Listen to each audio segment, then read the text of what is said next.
প্রিয় প্রিয় ভাই বোন এবং শুভাকাঙ্ক্ষীগণ, আমার সালাম এবং শুভেচ্ছা নেবেন।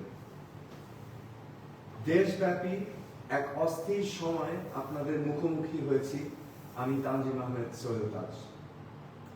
আপনারা জানেন, কোটা সংস্কার আন্দোলনের ন্যায্যতা নিয়ে দেশের ছাত্র জনতা যে আন্দোলন করেছে তাদের সাথে একাত্মতা ঘোষণা করে আমিও সোচ্চার ছিলাম। ছাত্র জনতার উপর যাতে আর গুলি না চলে এই আহ্বান আমারও ছিল। অন্যায় আর অন্যায্যতার বিপরীতে ছাত্র জনতার বিজয় অর্জিত হয়েছে। এই আন্দোলনে ছাত্রছাত্রী সহ আমরা অনেক নিরীহ প্রাণ হারিয়েছি। এখনো অনেক মানুষ চিকিৎসাধীন আছেন। কিন্তু বিজয় পরবর্তী দেশ জুড়ে নানান প্রতিহিংসামূলক কর্মকাণ্ড এবং সুযোগ সন্ধানীদের তাণ্ডব দেখে লাখো কোটি মানুষের মতো আমিও ব্যথিত। এই হত্যাযজ্ঞ আর ধ্বংসাত্মক কার্যকলাপের জন্যই কি ছাত্র জনতা রাজপথে নেমেছিল? দেশের সম্পদ ঐতিহ্য ধ্বংস করে আমরা নতুন প্রজন্মকে কি বার্তা দিচ্ছি?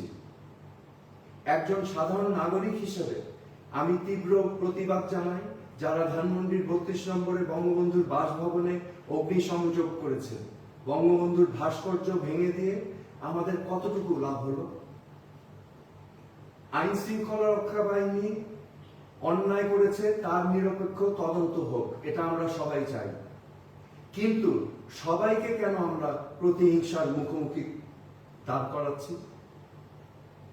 আইন শৃঙ্খলা রক্ষাকারী বাহিনী ছাড়া কোনো সভ্য সমাজ পরিচালনা করা সম্ভব না, এটা আমাদের মনে রাখতে হবে।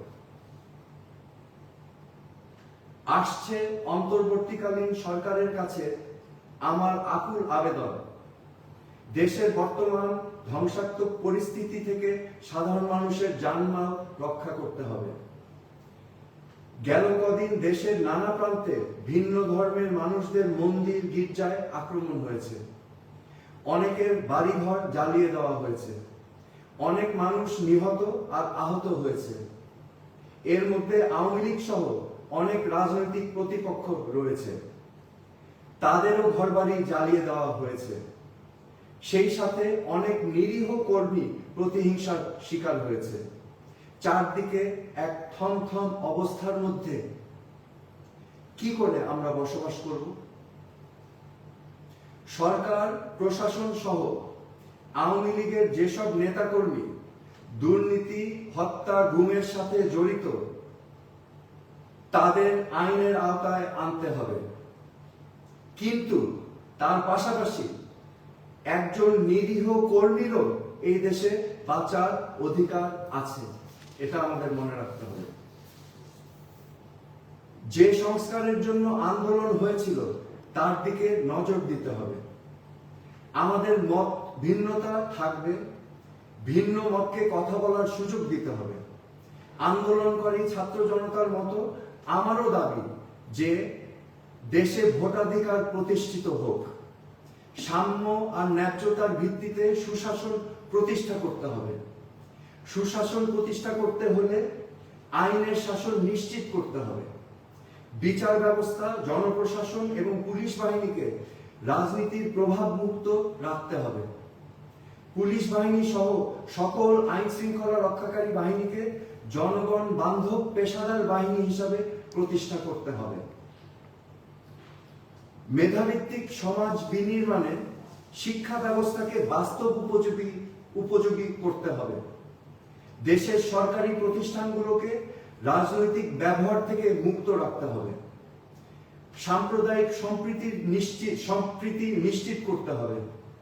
মানুষের কথা বলার অধিকার সহ সকল মৌলিক অধিকারকে গুরুত্ব দিতে হবে। সন্ত্রাস ও দুর্নীতি মুক্ত সমাজ প্রতিষ্ঠায় পদক্ষেপ নিতে হবে। গুম, হত্যার রাজনীতি বন্ধে আন্তরিক হতে হবে। এগুলোই আজকে আমার দাবি অন্তর্বর্তীকালীন সরকারের কাছে।